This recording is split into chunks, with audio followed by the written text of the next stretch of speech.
Hey guys, it's beautiful out here in Long Island, New York today, so I figured I'd shoot a little video outside.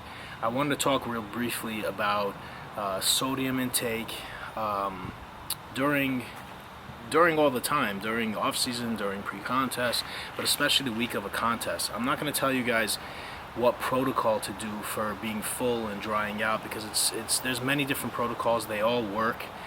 Depends on the person, and it depends on how you follow it. But what we've always heard from bodybuilders is, oh, I looked great Friday night, the night before the show. I looked hard, I looked lean, I don't know what happened, I got so flat, I smoothed out. And we hear a lot of times that they looked better on Sunday or on Monday, 1 or 2 days after the show.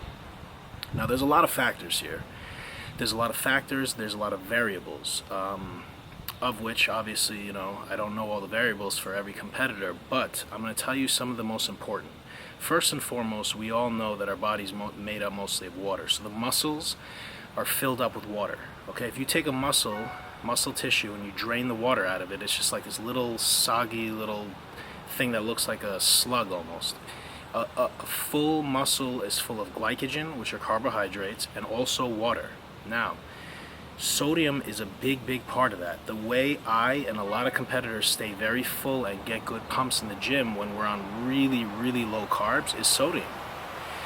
Sodium gives you a certain hardness and fullness within the muscle. Now there's obviously a balance. You can't just have tons and tons of sodium and look amazing if other things aren't equal. If water intake, carbohydrates, body fat also. The leaner you are, the more these things are gonna work and gonna stand out. I see a lot of guys doing certain protocols, but they're not really that lean. So whatever's happening is happening below the fat. You don't really see it. When you're really lean, you can see your body changing, adapting, or corresponding or fighting what you're doing within every hour when you're doing these things. So without going off on a tangent, we have pumps in our body, natural pumps, okay? We have sodium pumps and potassium pumps. Since we have more sodium naturally occurring in our body's always pumping out more and more sodium. Our sodium pumps are always working more than the potassium pumps. But we do have these two pumps to flush out any extra sodium or extra potassium in our body. So if a person was to increase sodium dramatically, a couple thousand milligrams higher than the average intake that they're having, also increase water, what happens is the sodium pumps start working overload. They start working twice as much, 3 times as much as they normally do, and it starts to flush out all the sodium and water, and almost has a diuretic effect. So raising the sodium technically will not bloat you, and if it does, the body will adapt within a day or two. The pumps will do as I said, and the body will try to maintain homeostasis, the neutral, happy place that the body wants to always be in, and get rid of the excess sodium. And on a side note, I use the word homeostasis. You guys have to understand homeostasis. You have to understand the way the body works, because the body is smarter than you. The body is smarter than the bodybuilder. Anything we do, especially the week of the show, the body is fighting us. It doesn't go along with it. It's fighting us to get back to homeostasis. Too much water, too little salt, too much salt, dehydrated, whatever the case may be, the body calculates, adapts, and goes back to homeostasis. So water manipulation, sodium manipulation work, but they're a little bit tricky at times. So going back to what I was saying, if sodium is really high in the body, it wants to flush it out. So your body goes into a flushing state and you start getting rid of the sodium. So the opposite, what people think, oh, well, sodium will bloat you. You may get a little bloated or puffy for a day or two, but again, once the body adapts and tries to maintain homeostasis and the pumps start going, you're not going to be bloated on that higher sodium. If anything, you might be a little stronger, you might have better pumps, and you'll look a little bit drier because the body's in a flushing state. And also another thing is that sodium is needed when carbing up. See, if the glucose transporter in the small intestine, the freight train that takes carbs to the muscle in the stomach and the intestine, is sodium dependent, meaning the fuel that runs that train that takes the carbs to the muscle, it doesn't run on gasoline, it's not electric, it runs on sodium. So if you cut sodium, and then you try to carb up. A lot of guys do this. They cut sodium, then they cut water, and then they try to carb up. And they eat like 600 grams of carbs, and they're flat. Well, it's not going anywhere. It's just sitting in the gut. And it doesn't just sit in the gut and do nothing. It attracts water to it. So then they have this puffed up gut full of God knows how much and what kind of carbs. That's another thing. A lot of guys are eating carbs that they don't eat in their diet, that they're not used to breaking down the day of the show. I don't recommend that at all. So now you got a guy that's trying to carb up with no sodium, no water, and the carbs aren't going anywhere.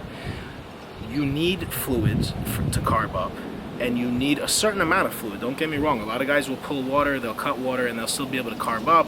But if you ever experience where you're like eating and you're not getting full, and you throw in a couple ounces of water, it helps it break down and digest and transport, if you will, the carbs to the muscle. But without sodium, it's not going to happen, because again, the transporter, the mechanism that's taking the glucose, the carbohydrates, to the muscle, the glycogen store, is dependent on sodium. So yes, protocols work. Yes, more than one protocol works, but you got to figure out which one. You have to somewhat experiment. You have to understand the protocol and your body. Understand the natural state of the body. Then understand the state you're trying to put your body into, and the difference between the two, and what the body's going to do. You know, a lot of times guys don't understand, like, why do I look this way? It's something very, very simple. And to go back on the sodium, as far as what sodium does for you and how it makes you look, people always talk about how full and hard and freaky they look after a cheat meal. And you know, if you're really depleted, yeah, that added carbs of the cheat meal probably help that out. But a lot of times it's just the salt. Because anytime we have a bad food that we didn't cook at home, the sodium is like 5 times the amount. Like, most people, if they go out and have burger and fries, the amount of sodium in that burger and fries is probably the amount that they're eating the whole day, and for some people maybe even like 2-3 days. So next time you have a cheat meal and you feel that shrink wrapped hard look, if you're lean, I'm not talking about people that are 12% body fat giving themselves cheat meals every 48 hours. I'm talking about a true cheat meal, which is a bad name for it. It's a refeed. That's another video entirely. I'll tell you guys what that's for, why you need refeeds, and when you should be giving your body a refeed. But it's that shrink wrapped hard, grainy, veiny, muscle pushed to the surface look is the sodium in the food vast majority of the time. Yes, the added carbs, but it's more the sodium. Because technically, if you had 4 cups of rice, you wouldn't get that. But a burger with a little bit of bun and some french fries, you get that shrink wrapped hard look. Why? Because it has a shitload of sodium in it. Now, going back to the sodium, we said higher sodium may bloat you for a little bit, but it'll end up going in your body, go into a flushing state, and you won't bloat, you won't retain water. The exact opposite is true if you cut sodium. People think if they cut sodium, they're gonna get dry and grainy looking. Absolutely not. When you cut sodium, aldosterone raises in the body and you actually get smooth. So the opposite of what you're trying to do happens. So cutting sodium is not a good idea. If you do cut it, you have to know when and how to cut it. And I believe in it being cut abruptly. The body's always trying to maintain homeostasis. So if you do anything for long periods of time, this plane had to fly by right now. So if you do things for a long period of time, you're giving your body a chance to recognize, adjust, and adapt. So a lot of times when people pull water for long periods of time or pull sodium for long periods of time, and I'm talking about days or the whole week before the show, the body adapts and just whatever you're doing goes out the window. The body's already maintaining homeostasis, so what you're doing basically isn't working. But abruptly pulling water, abruptly pulling sodium absolutely works. I'm not telling you guys what to do or how to do it. Messing with your body's water, sodium, and potassium, it can be very, very dangerous. So I recommend you do a lot of studying, and not just bodybuilding protocol research, but also medical. Understand homeostasis, understand the sodium, potassium pumps, the mechanisms in the small intestine. Understand what happens if the body has too much or too little of something. You know, don't just go on a forum and follow some protocol because some guy did it and looked great in the show. There's many variables when it comes to bodybuilding. Now, So we talked about the variables, we talked about the sodium in the water. Most of the time people mess that up and they look better the night before, they look better the day after. But another thing to understand is that when you get stressed out and when you get nervous, which a lot of guys do before the contests, before the shows, your body goes apeshit. It's not going to look the same. So cortisol, the stress hormone, will flatten you out and will keep you from getting a pump and veiny. So a lot of times guys are like, oh, you know, I look so much better now after the show, the night of or the day of. It's because you don't give a shit anymore and you're relaxed. And a lot of people will eat a bunch of crap and then say, oh, look how much better I look. Well, a combination of it is because, one, you're relaxed. You could have had a lot of sodium and carbs and not pumped up because you were so nervous and cortisol levels were so high. But people will eat like real bad food and then say, oh, look how good I looked, I'll do this next time. You might get harder and fuller and look good in your bathroom selfie, but you're definitely going to be also a little bit cloudy and smoother, and it won't convey on stage. Rule of thumb, any good bodybuilder, any good coach will tell you, it's better to be a little bit flat, on the flat side. Not flat, but for you, let's say there's super full, medium, and super flat. It's better to be medium or a little tad flat and sharp on stage than to be really full and a little lose the sharpness, because you'll look bigger even though you're a little flat as long as you're sharp.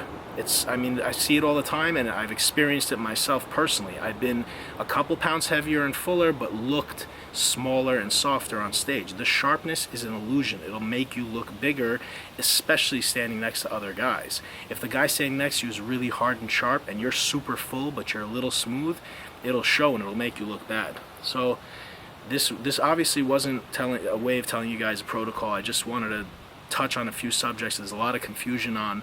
A lot of guys are messing up. I see a lot of guys looking really good 2 weeks out, 1 week out, and then all of a sudden they do this magical protocol. They stand on their head and train for the last 3 days.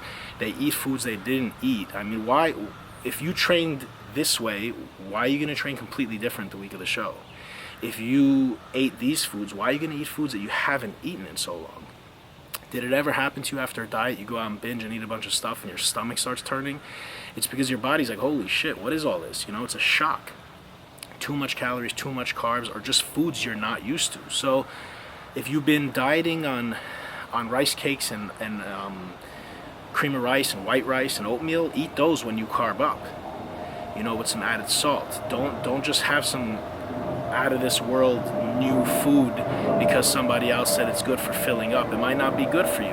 You might have a bad reaction to it, or you're just not used to having, your stomach's not used to this. So it's like this, you know, we're eating the same foods for 3 months, so our body is accustomed to it and adapts to it. So keep these things in mind when it comes time for the last few days, and don't look for any magical protocol